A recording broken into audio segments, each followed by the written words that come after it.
Awesome. I think it will tell you that it's being recorded now. Okay, so as I was mentioning, let's go ahead and start with that traditional Elephant Eater Champions meeting outline, just so we all know what to expect here. So first of all, I want to start out with champion achievements. I'd really like to go around the horn here and talk about a win that you've had recently. I'm interested in hearing what's sort of successes each of you are having in your lives too. I don't want this meeting just to be all about me. So I'd like to start with that. And then I'll follow up with this new book of mine that's coming out called One Bite at a Time. And really, I think in order to do that, probably the easiest thing to do is going to be to give you a sneak peek at the campaign page that I've been working on. It's probably about 95% complete at this point, and I'll take you through there.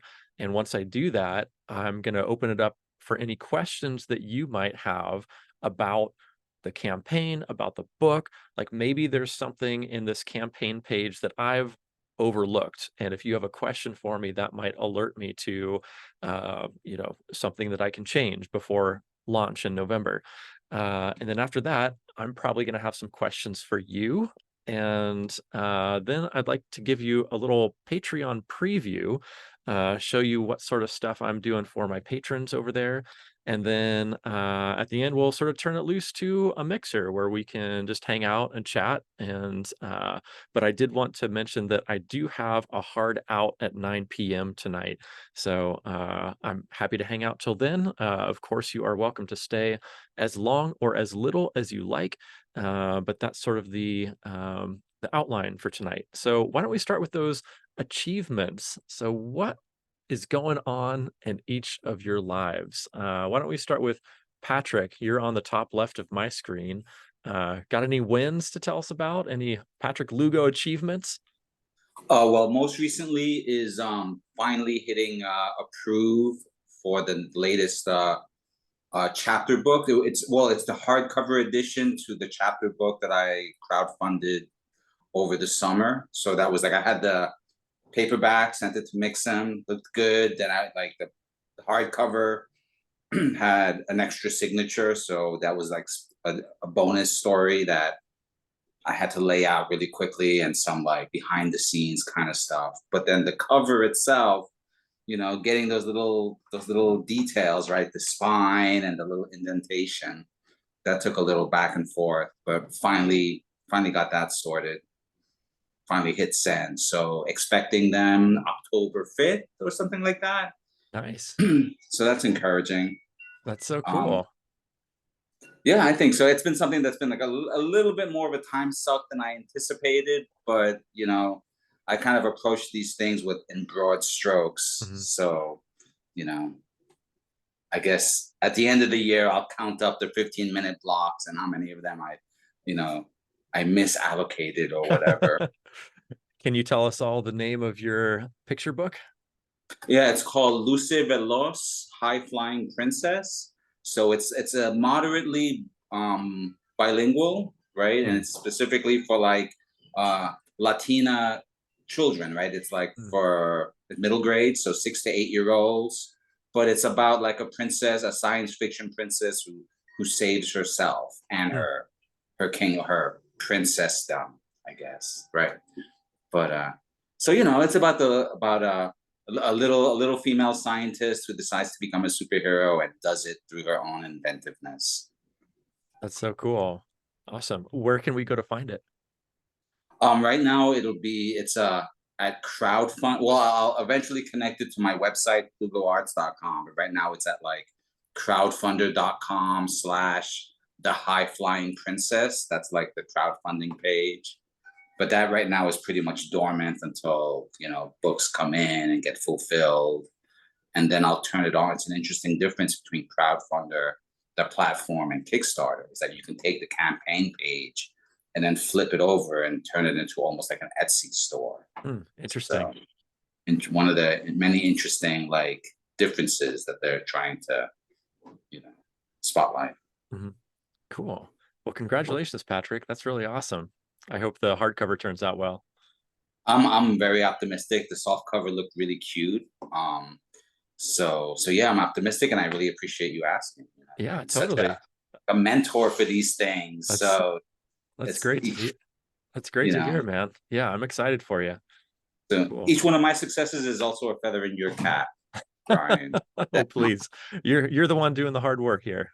You don't have to give me any more credit than I deserve, which is not much at all. Um, cool. Well, Christy, what's going on in your neck of the woods? What's a recent achievement? I don't have really too many big major like what Patrick's got. Ours is just starting the year off at school right now, so and it's been rough starting, but I mean we're getting there. I mean my biggest achievement I guess with that right now is I got my little friend. He's a little second grader that has a hard time, and he's finally now enjoying settling down into second grade and stuff. So I'm considering that a big achievement for me right now because he's my little buddy and I don't want him to not like school. Right. Yeah, But that's so cool. I'm gonna That's keep an eye out for your book though, Patrick, because I'm always trying to find books that I can get my little ones to try and read. We're really big on getting our kids to read, and they love graphic novels like, a lot. Unless it's Dog Man. I'm putting the foot down this year on Dog Man. One we've gone through probably about 6 sets of the Dog Man series, and they are always trashed. They love them, but they are very rough with them. that's so But funny. There's I'll keep there's my eye some out sort for 'em. of secret alchemy that Dave Pilkey has. I swear, Oh this little boys, at least mine, just devours yeah. them. My gosh. That's funny. Well, cool. That's so awesome that you are making some headway with one of your students. That's really great. Yeah. Congratulations. Thank you. Yeah. How about you, Derek? Um, uh, I went back to school to become a machinist. Should graduate February or early March. And I don't get a certification, I don't get a degree, but I get certifications that are good enough in the industry standard that I should be able to be hired by a machine shop. Currently a welder. So yeah, should be fun. Very cool. Are you hoping to parlay those machining talents into something in the pinball industry eventually, or is that not an interest? I've already applied at Jersey Jack Pinball. I haven't heard back. Okay. That's why I'm going to Pinball Expo this year. Stern Pinball just got a giant new factory, and I'm hoping they need more than 2 machinists, maybe 3. So never know. Yeah. Cool. Well, man, you keep coming out to these expos and chatting with the folks there. I would imagine something will happen for you. Yeah. Cool. Well, congratulations, Derek. That's super exciting. And thank you, everybody, for sharing your wins. That's really great. Um, so after this, if you don't mind, I would love to tell you about my upcoming book, and that is called One Bite at a Time. It looks like this. And as I mentioned, I think it might be easiest to just start with the campaign page itself. So let's fire that up here. And I have a video on here. The video is uh, the audio on the video is fully edited. The visuals on the video are probably about 50% edited. So you'll see as it gets toward the latter half that the transitions will be a little choppy, and I'm going to start inserting things like images of the sample book, which is coming to me right now. Currently, my printer is working on assembling it, and they're going to ship it over to me. In theory, it should be here before the campaign launches, so I'll be able to shoot some nice B-roll of that and include it in the video. But let's take a look at the video here real quick. Let me know if you are able to hear sound.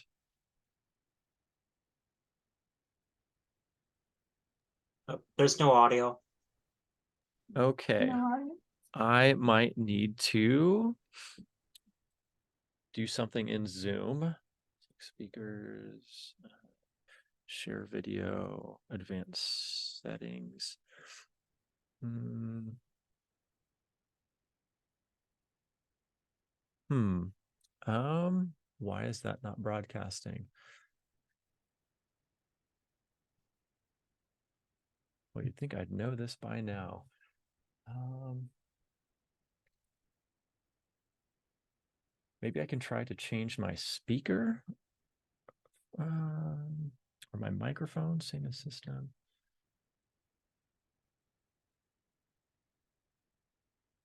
Audio settings.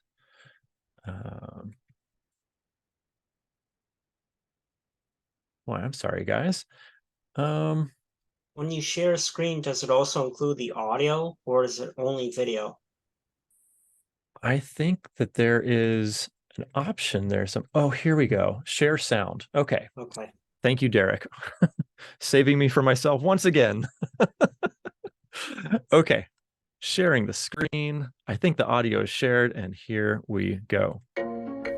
From an early age, I've enjoyed understanding process and seeing how people do what they do. Now, after 20 years of working as an artist and university educator, I've incorporated that curiosity into my life's work, where I've been fortunate enough to share methods of creating art and comics with thousands of students.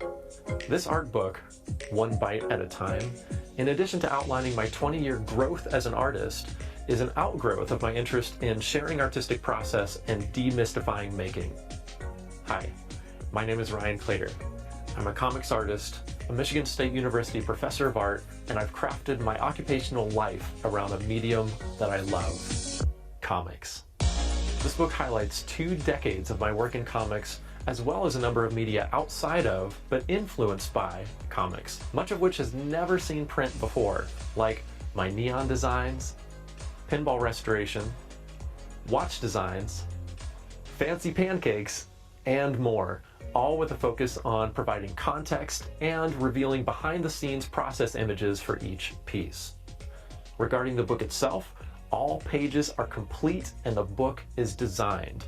It's going to be a beautiful, oversized 9 by 12 inch hardback 240-page book with gorgeous dual color cloth binding, dual color foil stamped images on the front, spine, and back, copper gilded page edges, built-in ribbon bookmark, and a number of custom formatted interior pages as well, like gatefolds, vellum, die-cut reveals, and more.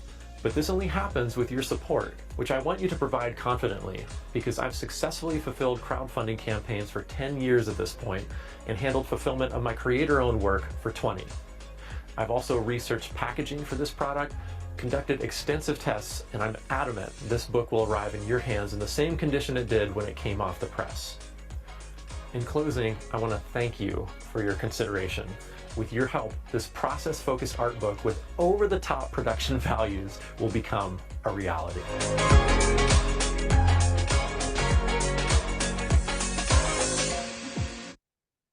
All right, so there's the video. Tried to keep it around 2 minutes so it wouldn't be too long for folks to go through. And I figure I'll take you through this page. If you have any questions along the way, let me know, but I'm planning some time at the end after I go through to let you ask any questions that you want, but don't hesitate to chime in if there's something that you want to talk about here. So Kickstarter has this new functionality where if you input header text, it will create a table of contents for you, which I think is pretty amazing because these story pages get really long. And if you wanted to just hop to one section or the other, you could. So I really like that functionality. The only problem is they don't work great with image headers. So when you see this repeated text and image, that's why, because it only works with header text right now.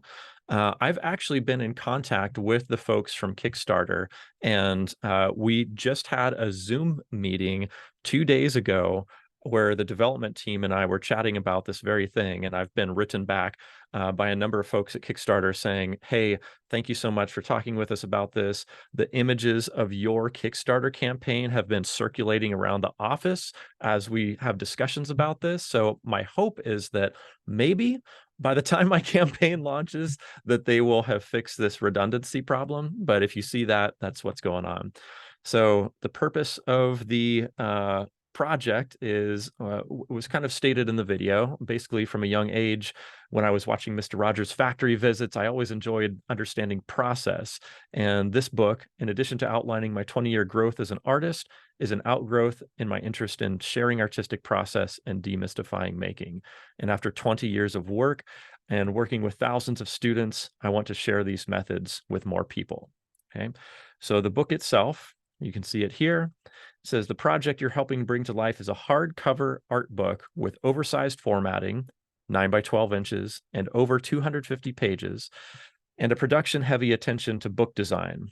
Dual cloth bound cover. So basically, this cover you see here, I tried to zoom in a little bit to show you that in this mock-up, the texture. This is actually going to be cloth bound. So it's not paper like most hardback books are covered with. This is actual cloth, and dual foil stamped images on the front spine and back cover, along with copper gilded page edges. It's going to have a built-in ribbon bookmark that matches that teal spine color, and specialty formatting on a number of interior pages. So inside, you'll find a wide variety of artwork with behind-the-scenes detailed outlines of my process that range from my work in comics. So here's an example spread where you'll see on the right-hand side a featured image of whatever the project happens to be. In this case, it's A Hunter's Tale, along with the original poem by my grandfather. And then on the left-hand side, you'll see a number of different process images. So here are a half dozen thumbnail sketches of the cover, and then the final pencils, the final inks, and then you see the book on the right-hand side. I've even included the alternate cover. It was never a cover of the book. It ended up being a print for my campaign, but basically going into this project, I really wanted to nail this cover because it was such an important project for my family and me. This is my grandfather's poem. So I took 2 covers to full fruition and decided on using this one, but I showed the pencils and the final colors for that as well.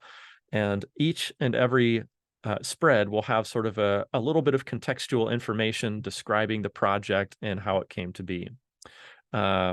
As well as personal illustration projects and design inspiration. So here's Elephant Eater Comics logo that I did, the pencils, the inks leading up to it, and some inspiration. But also pieces which have never seen print before, like my neon design work. So here's Cthulhu neon design that I did for a collector here in Michigan. And you can see a little different approach to work when I work with clients. Basically, I'm showing them 1, 2, 3 different options, and from there, they will choose one, and those lead to 3 different color options. And from there, you can see the color choice finally realized in the produced form.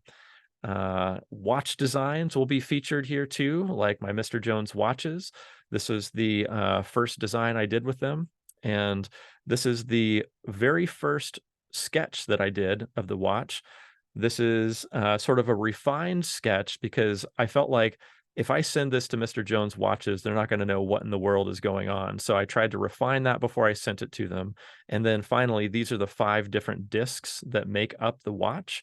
So the glass print, hours, minutes, and back dial. And if you're counting, that's only 4. You're right, because originally we were going to produce this where the characters and the stand were separate from the background, like the teddy bears and the curtains were going to be a separate background. And so it was actually going to be a 5-disc print, but we worked that out in manufacturing because it was going to add a little too much depth to the watch, a little too much cost to the watch for what we thought would be, sort of a minimal return. So you get all kinds of behind the scenes information about that. And even some early, never before seen projects from my graduate school days, like this multimedia game that I illustrated and programmed. So you can see like this run cycle of the Ryan character that I drew, along with some other characters and environments in here. And then I mocked it up on this old iMac computer.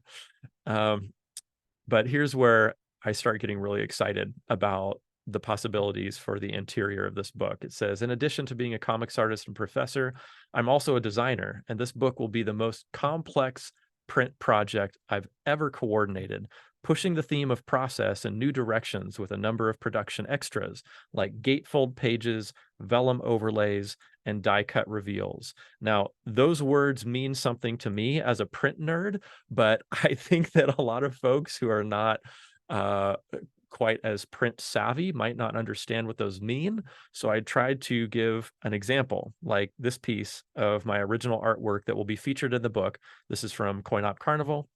It's going to have a nice high resolution scan. So I tried to zoom in here and show you that you can see the original blue line pencils, the multiple ink strokes, even the texture of the page.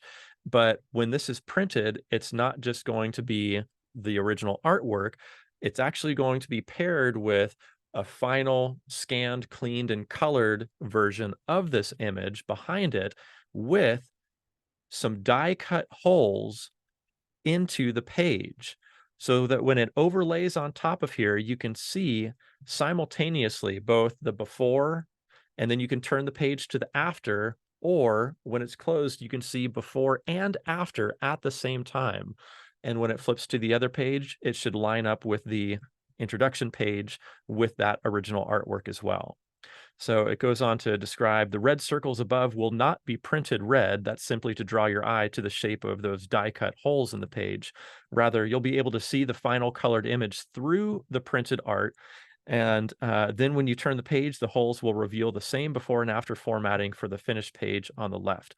I'm thrilled to showcase the process behind creating this work in a number of different ways throughout my art book. This is just one of them.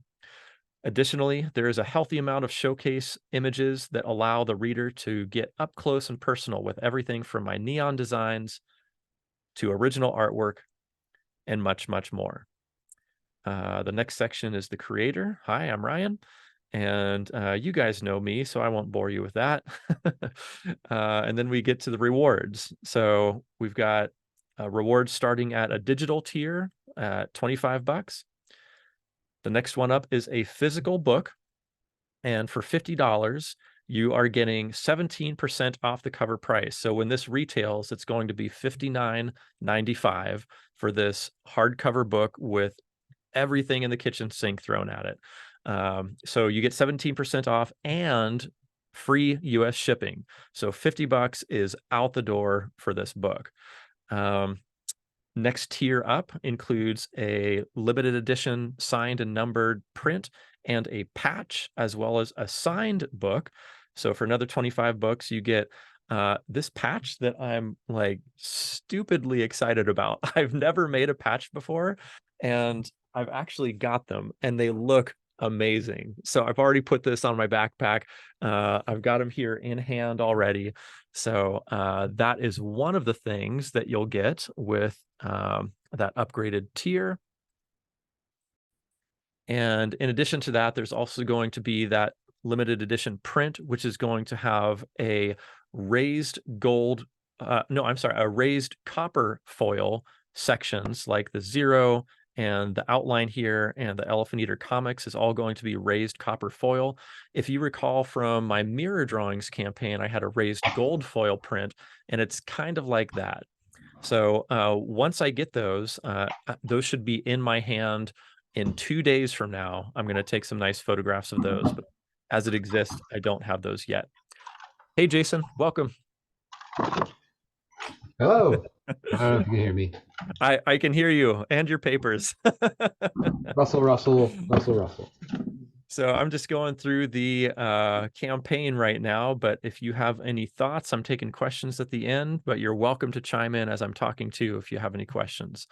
So the next one up is the book club tier, and basically you get everything above signed book, limited edition print, patch, and I'm going to have an invitation only book discussion with me where I'll give a presentation about the book, talk about some behind the scenes process stuff that I went through for making it, and then, you know, of course, some Q&A time afterwards. Basically like a virtual book club for whoever wants to grab this tier.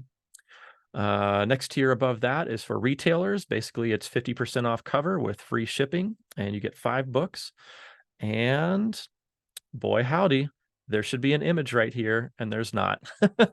But the next tier up is $400, and it's limited to only one. And with this reward tier, in addition to all the items mentioned on prior non-retailer reward bundles, you'll also receive the one and only original art for the cover of One Bite at a Time.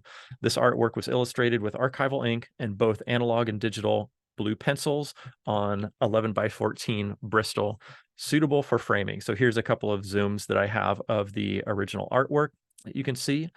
It says, be the sole owner of this commemorative piece of art and get up close and personal to reveal the process of how this book cover came to be.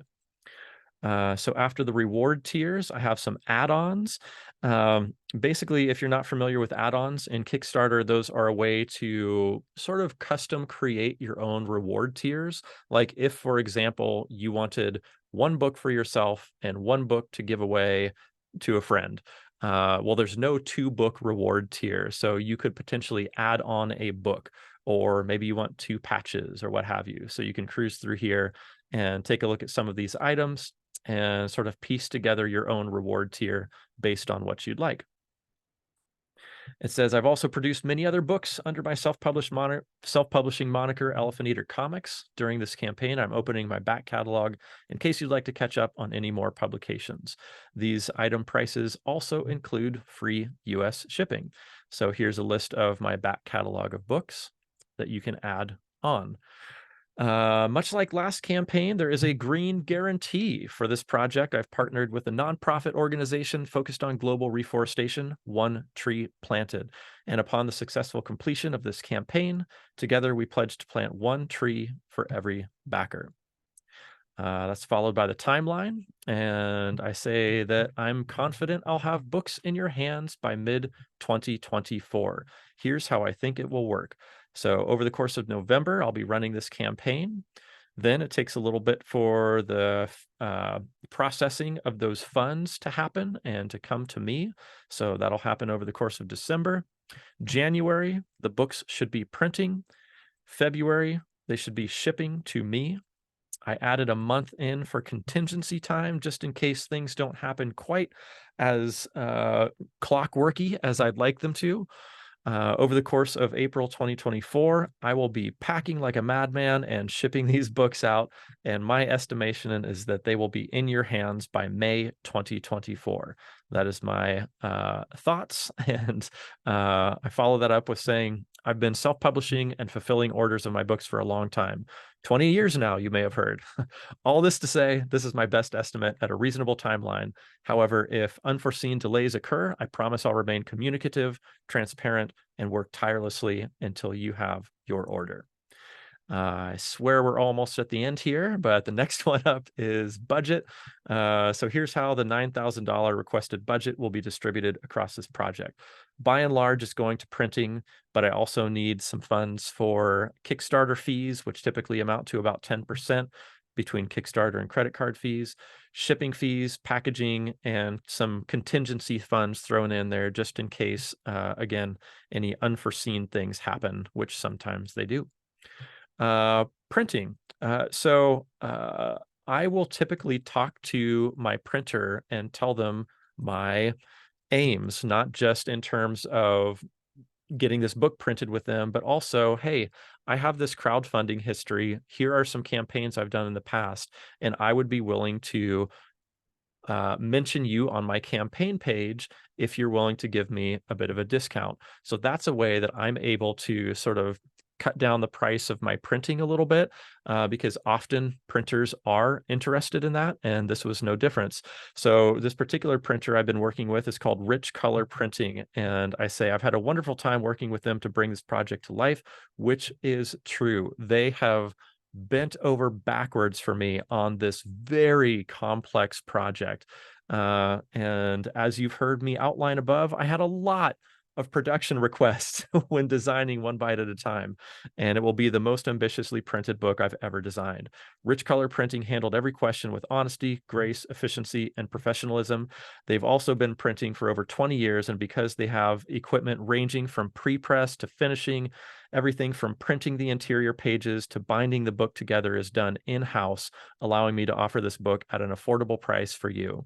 But more importantly, Rich Color Printing even prints using soy-based ink, a more environmentally friendly and completely renewable product versus a traditional petroleum-based ink. So I wrote this up for them. None of this is text that they gave me. These are all sincere thoughts that I have about this printer. And then finally are the risks and challenges. This is, a bit of a copy and paste from earlier campaigns, so I won't read all that to you over again. But that's essentially my upcoming campaign that will be happening in November. So at this point, I want to turn it over to any questions that you might have about what we just went through. And oh, by the way, if you're talking and I start typing, I swear I'm listening. I'm just taking notes. Where is the printer located? Because Chinese New Year, I believe, is in March or April. Yeah, they are located in China, and the printing should be done before March or April. So I think that'll work out. But that's a good call. I should double check with them about that.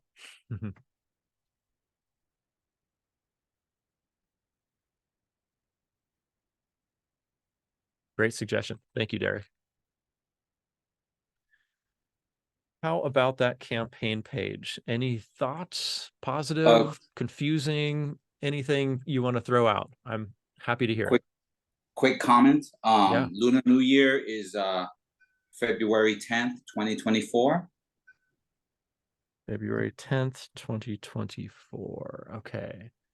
And Awesome. so, yeah, Thank you, Patrick. I've done a lot of production import stuff with China. So they will shut down for about a month right around that time. So definitely, great call for that. Derek mentioned that. But I did have Totally. one question that's a little bit there. I've been talking to some other people. Gamal Hennessy, I don't know if you know who he is, but he's launched the business of freelance publishing, a handbook for comic people that's on Kickstarter.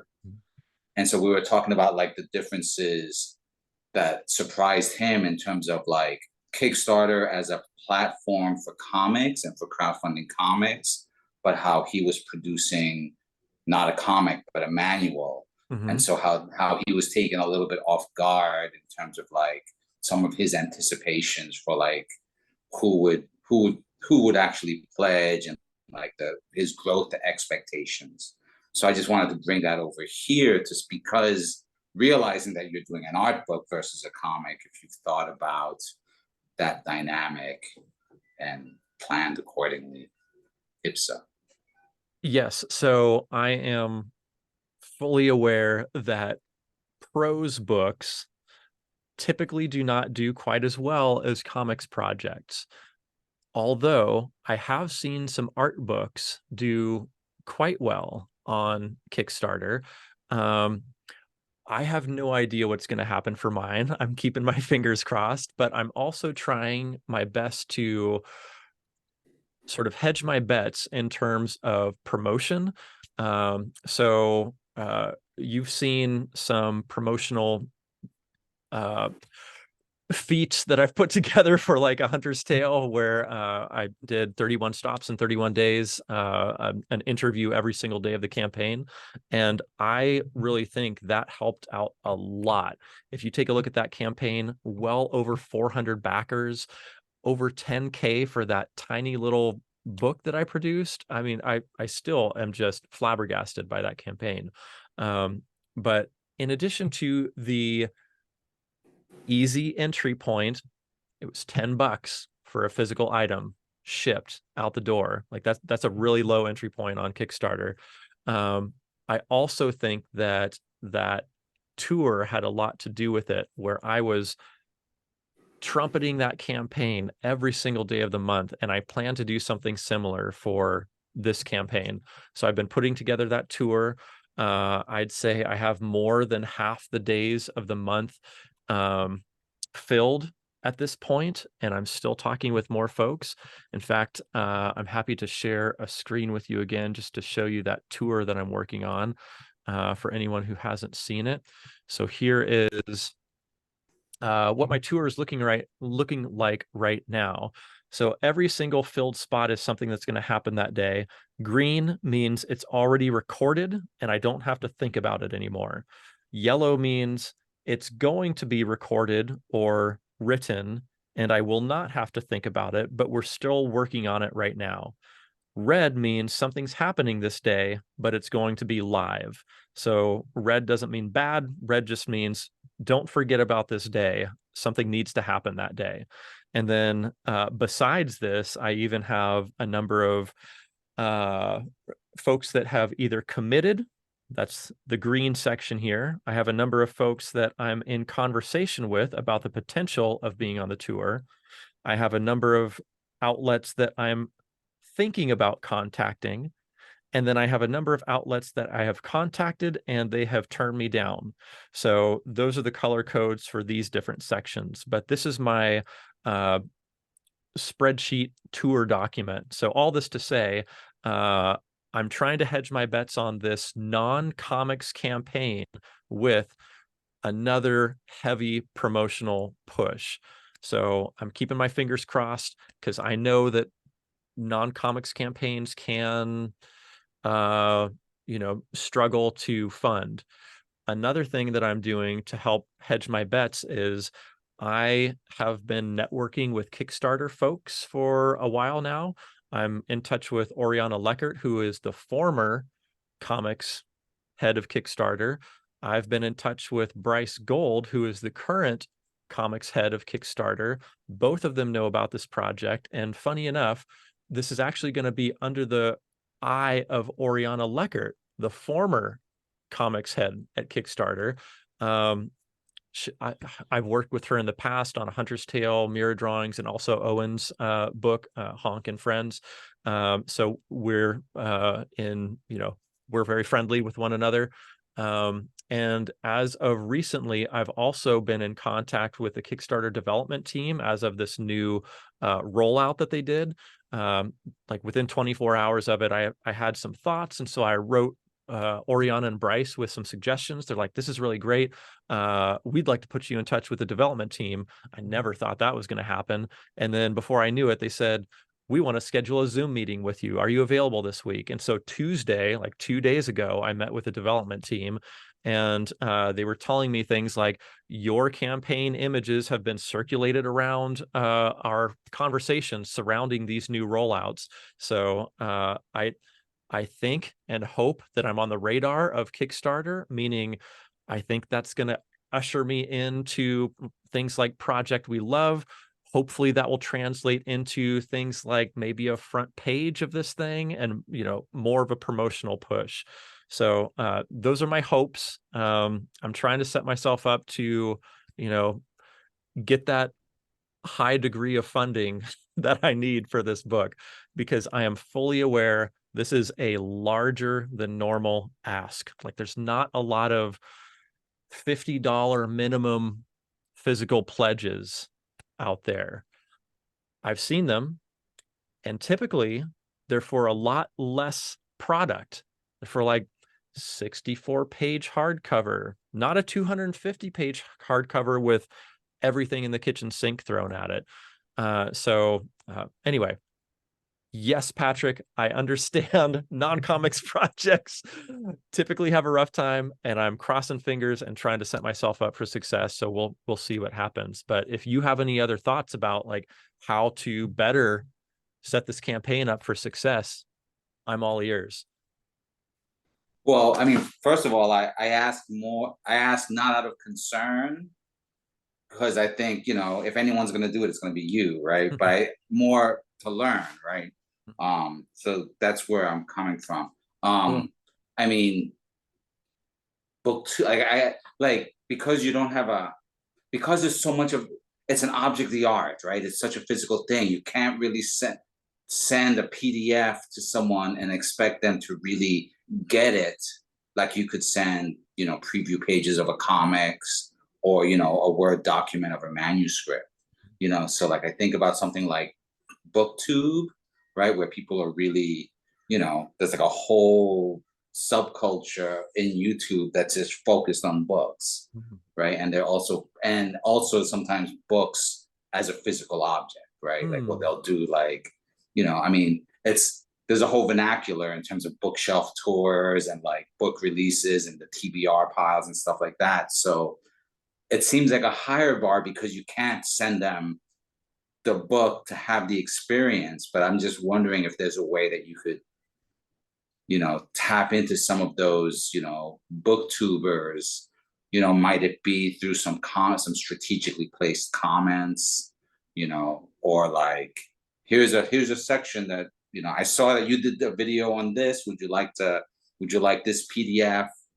And I don't know. It's off the top of my head, so it's a little bit scattershot. But that's something that immediately comes to mind. I think that's a brilliant suggestion. I did not know about the BookTube universe, and so that's really great to hear about. Do you have any suggestions for prominent booktubers? Because I'm unfamiliar, but if there are some, I'd be happy to go check out their channels and take a look and maybe send them a line. Usually there's some sort of means of contact in there, but for sure.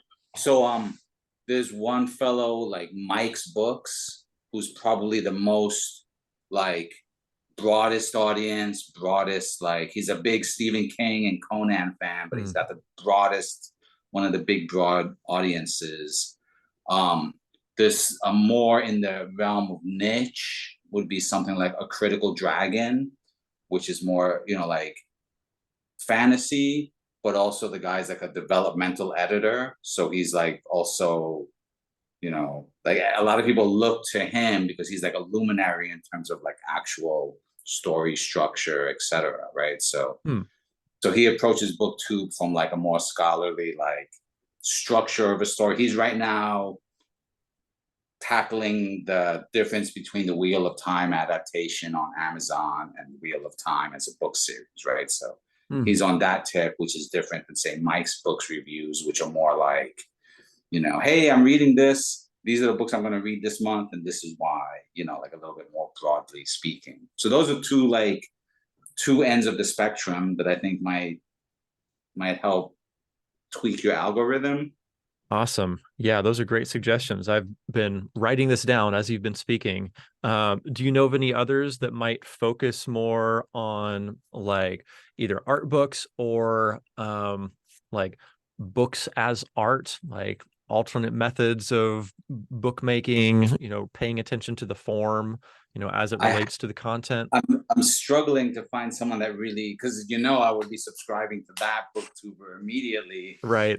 But I haven't quite gotten there yet. But okay, cool. If there isn't, then I kind of have some ideas as who should be doing that. Ryan Claytor, Hey, I've got books to make. I know, right? In your copious free time. Right. No, those are killer suggestions. Thank you, Patrick. That's really great. I'm going to be looking into these folks and maybe contacting them about potential tour interviews. We'll see how it goes, but that's great. Thank you. Hey, Stephen, I see you. Thank you so much for coming. Great to see you. Stephen, I just got finished taking folks through the entirety of the One Bite at a Time campaign. And so now I'm sort of opening it up for questions from the champions here and seeing if there are any things that I can answer, or maybe things that I overlooked in the campaign that haven't been answered that I need to include. So we'll see if anybody has any more questions. So how much do you think a book with gold leaf would cost instead of copper? And would it be like $200? It would be the same price if you're copper gilding or gold gilding or whatever. It's same price. There's many different colors of foil. And I chose very specifically the copper gilded page edges to match the copper gilding on the cover, spine, and back, so that it forms kind of a cohesive package. Yeah.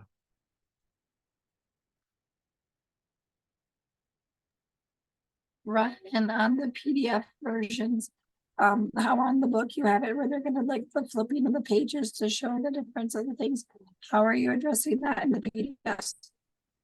Yeah, so that's going to be a bit of a challenge, and I'll have to make it sort of virtual, sort of show the cut holes as similarly as I can on that. Basically, it's going to be that image that you saw where there's holes cut in it, but then it'll show through to color. But of course, that will be a single digital image. And then when you turn the page, then instead of seeing that full color image, you'll see the original artwork with some holes cut in it, digital holes cut in it, so you can see that through the original artwork. So you can kind of get the same feeling, but of course, it's not going to be the same thing as this physical art object.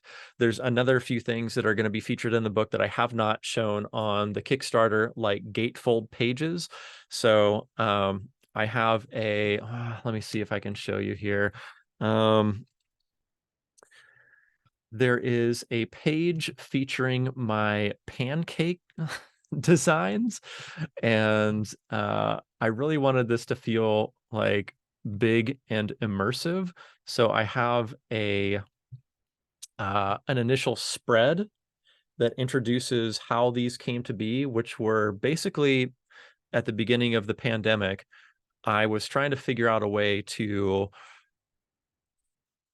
give my son something to look forward to, because we were all trapped inside, and he couldn't go out and play with friends, and it was just a friggin' nightmare that we all went through, right? So I can only imagine what that must have felt like as a young kid. So I made him a fancy pancake one day. I saw somebody doing it online. I thought, oh, I'll do that.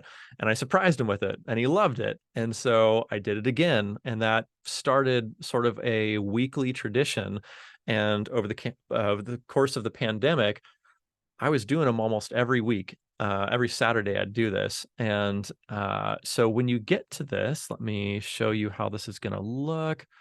So here's the initial page, and then this is going to open up into a quad gatefold page. So this is going to be a 4-page spread showcasing all these pancakes. So I really wanted you to feel like you were sort of engulfed in these like dozens and dozens of pancakes that were made over the course of a couple years, and really give you some time to like explore each of these and see what's there. So this is another instance of something that will necessarily be quite different in the PDF than it is in the physical product.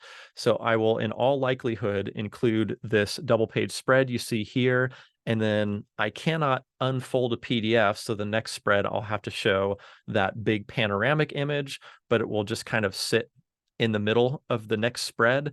So yes, there are drawbacks of the digital version, but I don't want to not include a digital version, because I understand there are folks on a budget. There are potential readers overseas that don't want to foot the bill for shipping, which is going to be costly to ship a book like this overseas. So I want to give them that option. They'll still get 250 plus pages of my art book. It's just not going to have the physicality of the book that I'm printing. So yeah, did that answer your question, Christy? No, that was perfect. I just wanted Okay. to make sure like how you were addressing that with the digital, just Yeah. in case Yeah, those the, questions come up.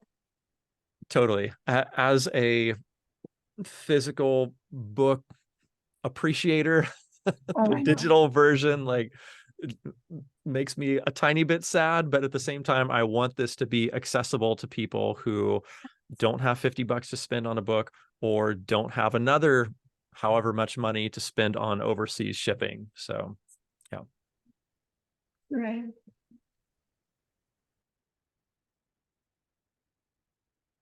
Patrick. Yeah, I didn't want to just barge in and start asking more questions, but every time we talk, I get ideas. So spinning off of Christie's question, have you considered embedding the animations into the PDF?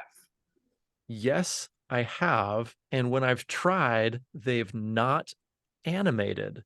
So I might need to dig into how that functions. Maybe PDF does not allow animated GIFs, or maybe they do, and I just don't know how.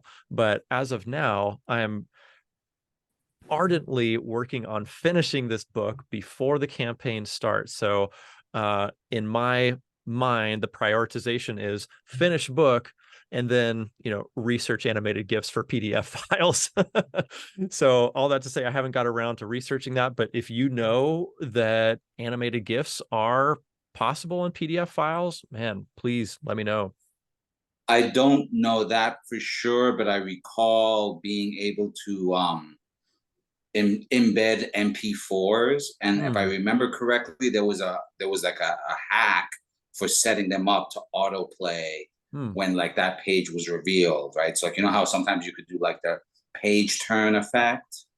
So within one of those settings, you could do a page turn effect that like automatically full screens the MP4 and plays that. So that's like the closest that I've come to like the animated GIF.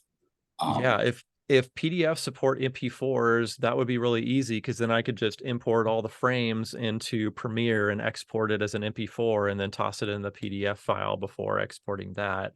Uh, so that's something I can look into. Yeah, I mean, totally. I did it we did it at Kung Fu Magazine a while back where we started doing a thing where like you can get the digital edition and Mhm. and like that martial art rather than having a static ad, that martial artist did some stuff. So I remember Cool. we did that once or twice. Neat. Um, but then so speaking of MP4 is one thing that I was thinking in terms of like the effective job that you're doing right now in terms of communicating, your vision, your overall vision. So I was wondering if you would, or if you've considered almost like filming 30-second or 1 minute like mini documentaries that maybe it's I'm gonna do a fancy pancake and film that, or it's gonna be like a little bit like even if it's just the neon sign turning on and off. But Mhm.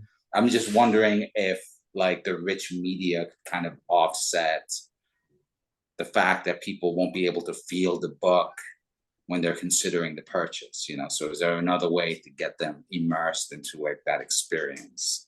Yeah, that's a good question. I think I've been so focused on the physical product right now that I haven't put a ton of time into figuring out how to augment that digital product. Um, Obviously, my interests are in the physical, and I hope that people who come to this campaign buy the physical too, because I'd love to get more physical items out there. But yeah, I'll have to look into more of that. Um, More possibilities of how to augment that digital product. Yeah. I mean, I'm also thinking in terms of like promotions, right? Like the option to like do a little Instagram reel that's just 30 seconds of the pancake being done. And then, hey, if you want to see a whole book filled with these images, but Yeah. So yeah. yes, I plan to do lots of promotion for this on my socials. And I think I'll likely be combing Patreon content to bring forth to the campaign month, because I have done things like time-lapse videos of things that I've done. I've got a recording of the 20th anniversary pancake that I made, and so I'll be piecing that into a time-lapse video that people can see. So the answer to that is yes, I do plan to do that. If anyone else is planning a project like this into the future, something that I would do differently is when I am creating my Patreon content in the future, because I'm a silly goose and I did not do that over the past, year and change, I would also create a to be used for promotion folder so that in a year's time when the campaign launches, it's there and I don't have to comb through the past year's worth of folders. I should have done that. And in my mind, I keep telling myself, okay, next project, make that folder so that you don't have to spin your wheels, going to find all that stuff that you already created. But I'm so deep into finishing the book right now. Like that is priority number one. I want that done by the time the campaign launches, so that I can really focus on promotion. And then I won't be so stressed out looking around Patreon files and, releasing that as promotion. Yeah. Those are I'm great excited. questions, though. I'm excited for it already. So Thank you so much. I appreciate that. Cool. Any other questions about the campaign page that you guys saw? I think the price is actually really good. It's $10 off for backers and $10 more for retail, which is $60. Yes. So retail price is $59.95, $60. So for retailers who purchase a bundle of books, they'll get them 50% off that cover price plus free shipping. So if you did the math, $150 divided by 5 books, $30 a book, no shipping on top of there. So you just get them for that price. So that's the retailer price, but you're right. Retail price is $60. Yeah. Perfect. Yeah. Cool. Well, that's probably a good transition into questions that I have for you, because that was going to be one of my first, is what do you think about pricing? So with the book, the physical book for $50, shipping out the door, that's nothing added on top of there, no surprise fees. Does that sound like something reasonable for this kind of a project? What do you think? I would say yes, based on what you've put into it for how intricate it is and the amount of pages. That seems very reasonable. agreed. Okay, cool. I price is something that I really struggle with for my own work, and I really try to keep it as accessible as possible. And while I am running this campaign, I'm also going to be listing this in Diamond. So Diamond Comic Distribution is the one of the national distributors for comics in North America. And it's a little tricky to straddle that horse where you're doing crowdfunding simultaneously as soliciting to retailers through Diamond. But I had some conversations with Diamond. We're listing it in November at the same time the crowdfunding campaign is running. So I should have numbers from Kickstarter and the direct market all at the end of November, so I can send those numbers to my printer and say, this is how many books I need printed, rather than just like hoping that maybe some retailers buy it later on and being stuck with books or not having enough and having to reprint and having it be much more expensive. Anyway, that's sort of the behind the scenes of what's happening during the month of November, like everything's sort of coming down the pipeline all at once. So that's helpful on my end.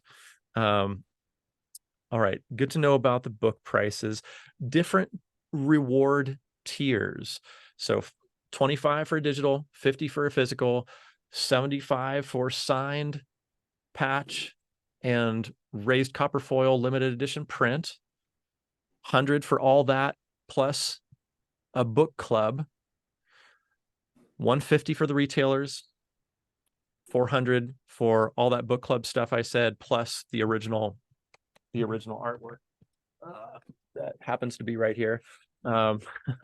So what do you think about those reward tiers? Does that seem like I really want to entice people to higher reward tiers if possible?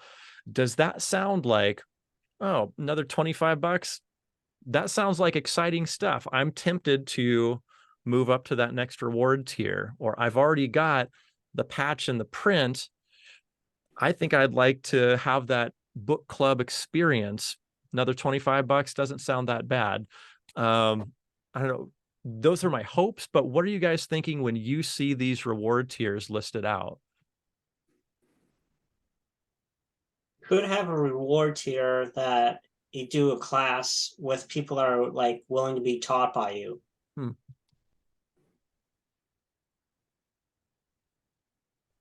When I back something, I typically go in looking for the thing itself that I'm interested in, and then I'll do add-ons. I'd say I probably am more interested in add-ons than higher tiers, unless the higher tier has something that is so enticing that I have to bump it up. Agreed. I'm typically in at the physical book level. That's what I'm looking for. That's me. But I'm trying to have like a range of rewards for folks who are interested in that sort of thing. But I'm glad you mentioned add-ons, Stephen. I know you came in just a little bit late, but I wanted to show you that we do have add-ons. So I do have a number of a la carte items that you can add on to your campaign. Does that look like something that is understandable and interesting if you wanted to add something on to an existing reward? Yes. Okay, cool.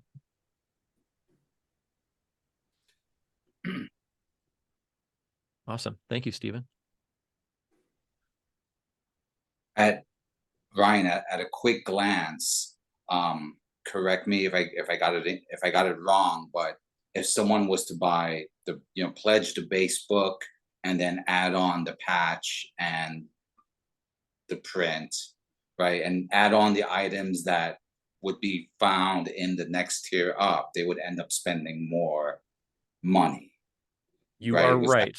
You are okay? right. So if you add on a patch, that's 15. If you add on a print, that's 15. So if you bought a book and then added on patch and print, that's going to be $80, not 75, like the next reward tier is.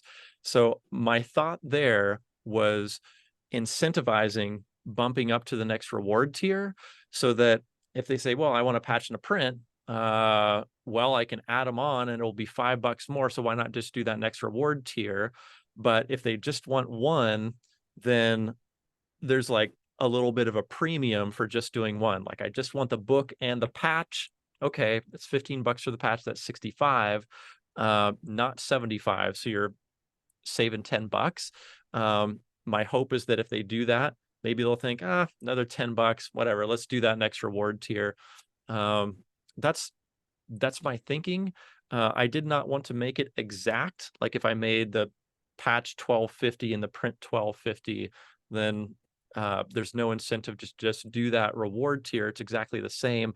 And then it's going to make things more difficult on my end once that big spreadsheet comes to me at the end of the campaign with all these different reward tiers that I have to piece together. I'd much rather have just a bunch of physicals, a bunch of patch and print tiers, a bunch of book club tiers, etc., rather than having to like figure out a bunch of add-on tiers. I want the add-ons there because when I did this last campaign for mirror drawings, it added like 10% funding to my campaign. So I'm very interested in including add-ons. With that said, for the campaign specific add-ons, commemorative patch, commemorative print, etc., I'd rather direct people toward the existing reward tiers. That's my thoughts right now, anyway. No, I dig it. I think it's great, and I think it's one of those things where it's like, there's the capitalist impulse to upsell, right? But if someone is looking to purchase, right, and that $10 difference does make a difference, then fine. Like that's not, it's not too painful. It's not too they can splurge. They want to get the book. They can't afford the whole deal, but they could splurge to get the patch, and it's not too painful. But then if they can afford it, then it just makes sense to just, well, let me just get the whole thing. So that's like a really fine needle to thread, but I'm glad to see you do it. Cool, thank you. Now were you sorry, Ryan. Now were you thinking about doing like any kind of stretch goals? Like if we reach so many, like I'll throw in this like bookmarks or whatever. Like were you thinking about doing any of that? That's a To great kind of make question. them to kind of want to go, oh hey, if we reach this goal, then hey, I'll add, I'll go this next tier to get us to that, so I can get that included. That's a fantastic question. So for mirror drawings, I stretch goal the bejesus out of that campaign. We had so many stretch goals. Because I had no idea what mirror drawings was going to do. It was so out of left field from what I traditionally do. So I really thought about what is the minimum viable product that I'm willing to move forward with. And that was hardcover, 48 pages out the door. I would have been happy with that. But how could I have made that book more fancy? There were plenty of ways I wanted to do that. Add more pages again, have a built-in bookmark, have a foil stamped cover. Like there were a number of add-ons that I wanted to do, but I was afraid internally that we wouldn't hit those goals. So I really put a lot of thought into stretch goals for that one. This one, my minimum viable product is the whole gosh darn thing. Like I either want to make this everything it can be or flip the table and walk away. Not that, but I want it to be the thing I want it to be. So in terms of stretch goals, I do not have a lot planned right now, to be honest with you. And I've been trying to think about that. And because I don't think that I want to add a bunch more pages. I think it's pretty good right now. I don't know that more pages on a 250 page book is going to make a lot of difference. Like, what if I said, hey, Christy, now your book's not going to be 250 pages. It's going to be 260 pages. I would imagine that's not necessarily going to be like a yes, gung ho. Whereas before it was like, hey, it was a 48 page book and now it's double in size. It's 96 pages. You're getting twice as much as you were before. I cannot give twice as much as I was giving at a 250 page book. I can't make this thing 500 pages. So I'm really struggling with physical rewards, physical stretch goals to add to this. And the way my mindset has been is maybe I start doing digital stretch goals. Like what if I did a live stream that only backers were invited to, or what if I did a series of desktop wallpapers based on some of this artwork, or what if I did a series of mobile wallpapers that you could use on your phone, or what if I did an audio commentary of the entire book and every backer got that? Like, I don't know. So you tell me, please, do any of those things sound like, oh, that's pretty cool, I'm glad I'm on board this campaign, and this is like cool enough where I'd tell some more people about it? Or do you have alternate ideas for stretch goals that you would suggest that are either digital or physical that would make you excited? I mean, the idea of doing like the wallpapers, like I know those are quite a hit on some of the ones that my friends and I have tried to help. And like they like that the fact that, oh hey, I now have this awesome artwork from a creator that I follow. It's on their phone, they're carrying it, or it's on their computer screen. So those they really like. Or even just simply getting an external bookmark, like one that's not built into the book.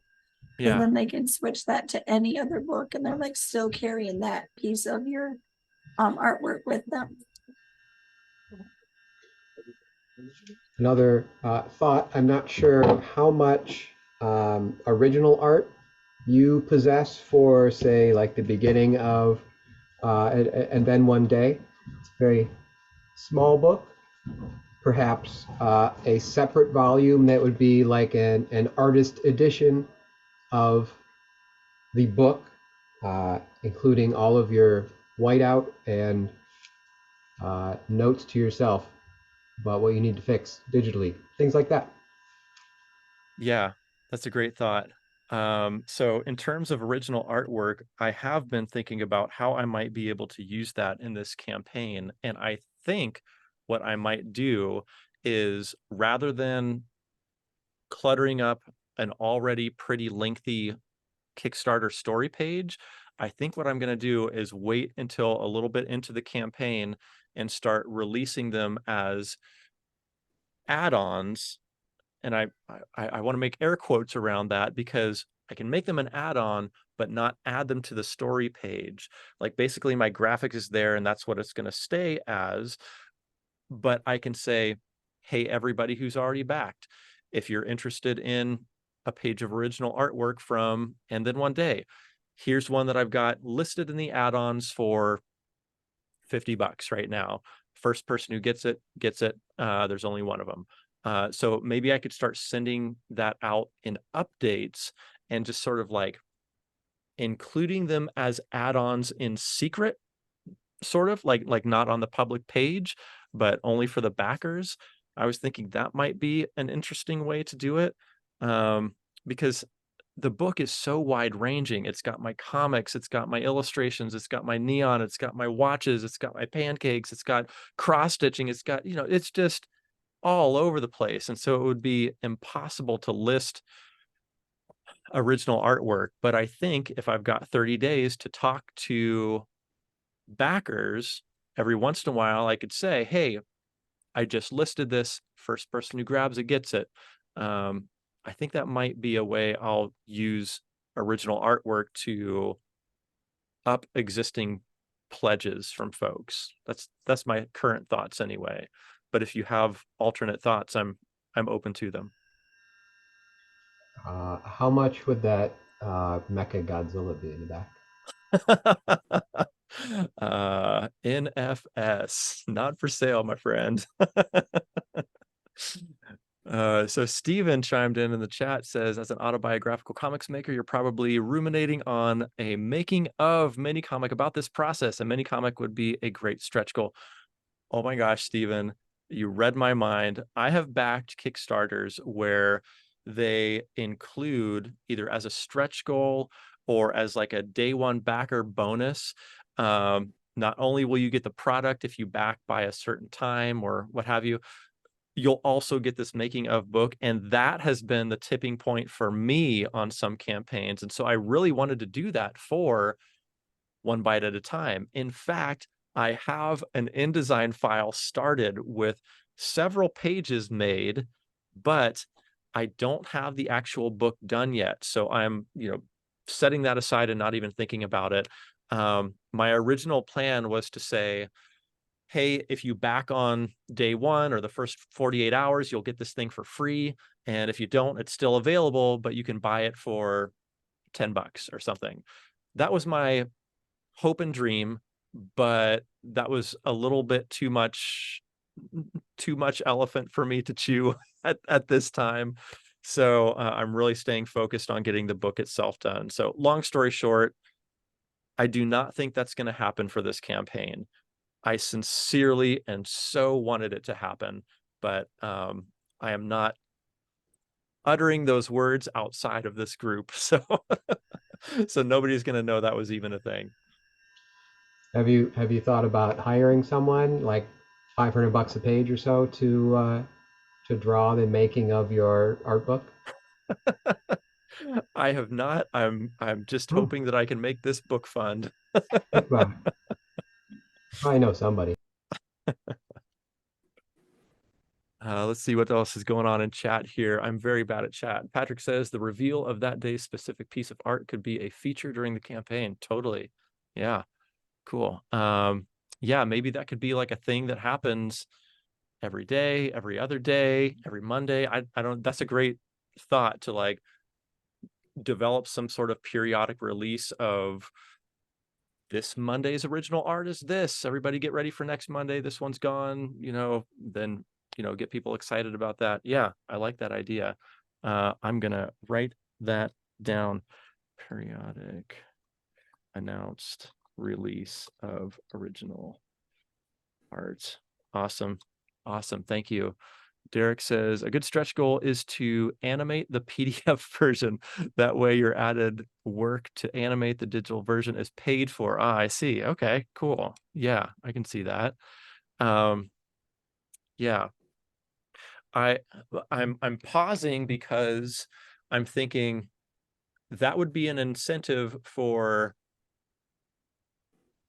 people who are on the fence about buying the PDF. And I think what I'd like to focus on, and I'm sort of formulating these thoughts right now, is that I'd like stretch goals that get everyone excited, whether they're PDF backers or physical backers. And I think that I'll probably have more physical backers for this campaign. If my past numbers are true, I think it's probably going to swing that direction. So I wonder if I might steer those potential stretch goals toward the entire audience. That's why I was thinking about those digital stretch goals. Everybody gets them. Everybody gets the wallpaper. Everybody gets an audio commentary. Everybody gets a something. Yeah.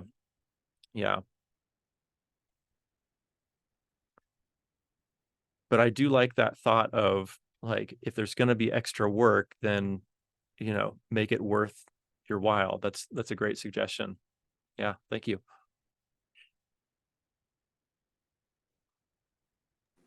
Cool. Other thoughts about the campaign, the book?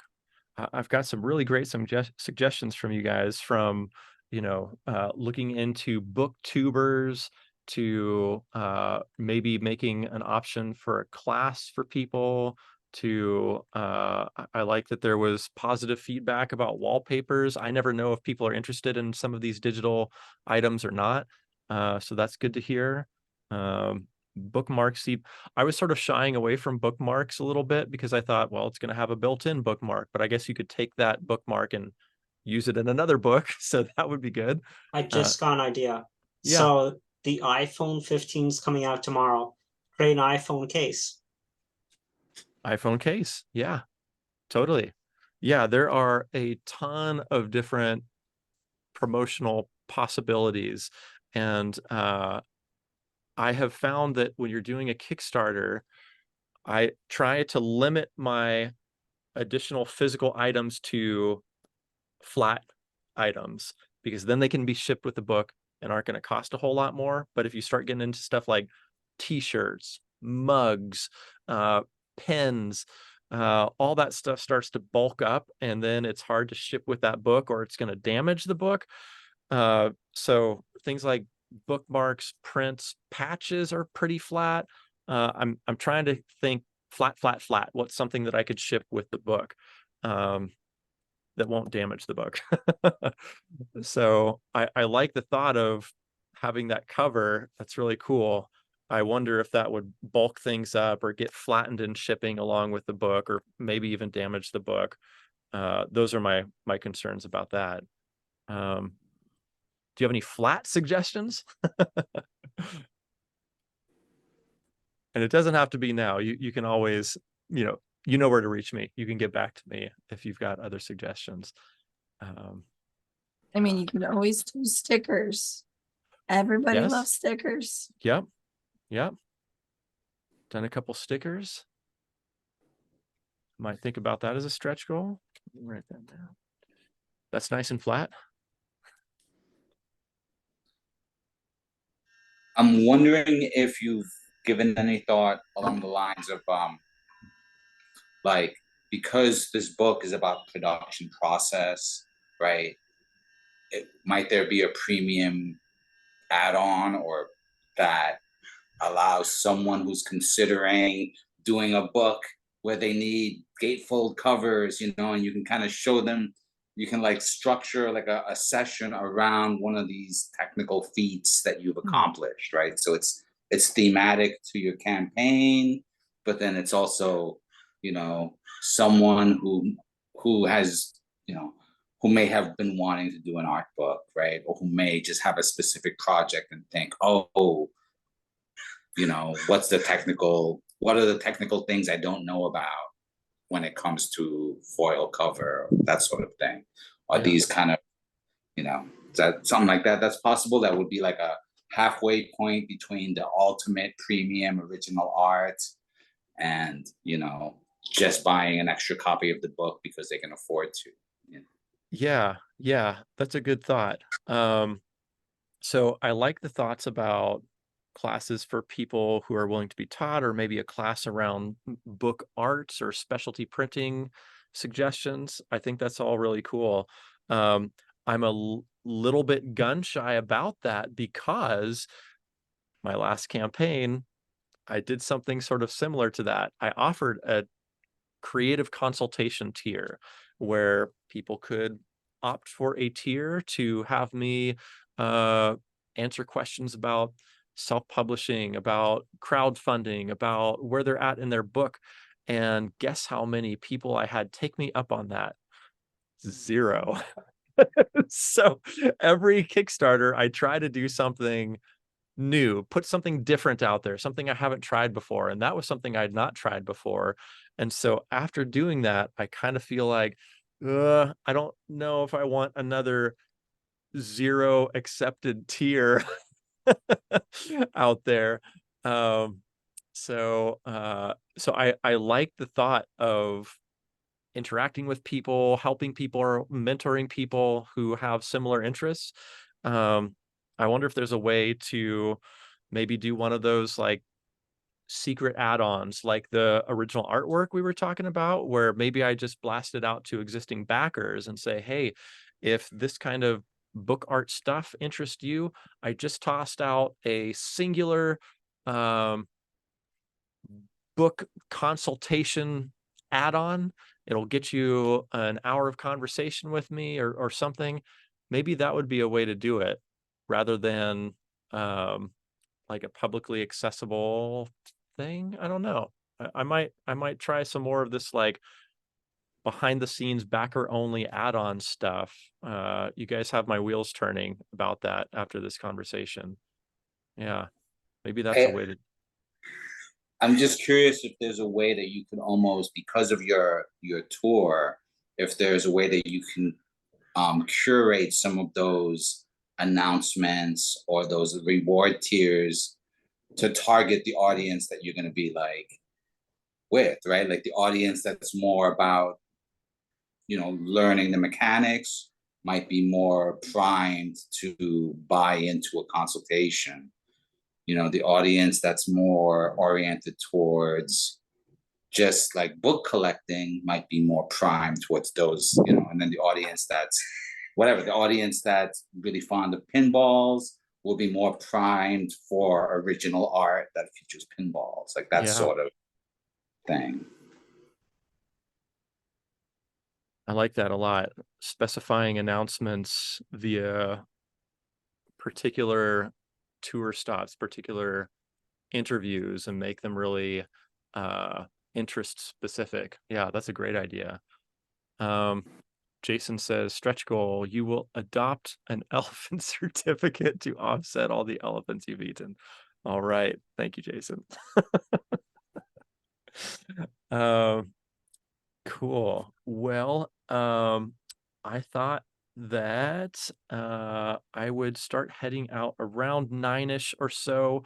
And because I've got questions from you, I've asked you a bunch of questions, but I did want to give a little time for us just to like hang out a little bit so we're not all in business mode. But Steve and Jason, I feel like you guys came in just a little bit later. One of the things we did at the beginning was to kind of go around the circle and see recent successes that each of us have had.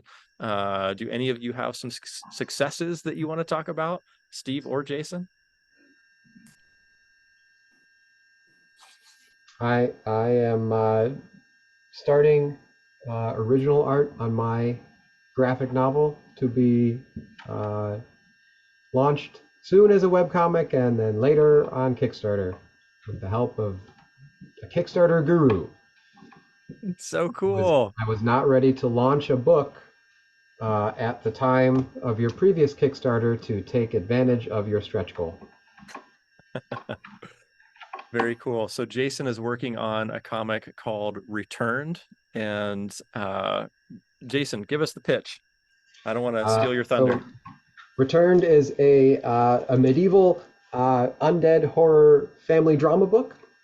The main character Vale is in a last stand against an army of the dead, and unfortunately herself is dead by about page 13.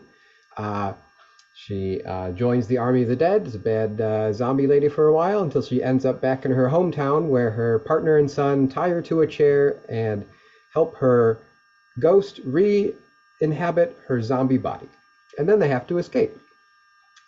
So, I have very maximalist art that I'll be inking and getting started on that. It's about a 140-page graphic novel. It's the first one I have written and drawn, and it was supposed to start coming out in March of 2020. So Jason's been serializing pages of thumbnails and scripts on his Patreon page. It's been really interesting to follow along, and I cannot wait for full art pages. I'm so excited to hear that you're starting on those. That's so cool. Thanks, Jason. Steve, what about you? I am in the very early stages of formulating a couple of comic ideas. They're both nonfiction. I've never done that before, so I'm very excited. I'm in the early stages of doing research, and I'm thrilled to finally have figured out my way in with these two ideas. Cool. Do you mind telling us what these nonfiction stories are about, or are you not ready to tell us that? I'm not quite ready yet. Okay. All right. We'll look forward to it. That's cool. So Steve is a comics writer himself and came to Comic-Con in San Diego with me this year. It was really great having Steve there and you know, sharing some lunches with you, sharing some time with you. It was a great time. Yeah, I loved it. Thanks. Yeah, yeah. Cool. Well, guys, thank you so very much. I've been typing on my second monitor over here for a lot of things you've said. I've got a lot of new things to consider as I'm making my way forward in this campaign. It's going to launch on November 1st, run throughout the month of November. And if you have not pressed the remind me on lunch button or want to tell somebody about it, you know where to go. It's onebiteatatimebook.com. That'll get them straight there. And yeah, I think that's it. So thank you for your time today, guys. I hope this was enjoyable for you too. Yeah, I can't wait to share this book with you. I'm so excited about how it's coming together. So thanks for coming out tonight. This is great. Thank you. Thanks, Thank man. you. Looking forward to it. See you guys. Good time. Very illuminating. Very good. Take care.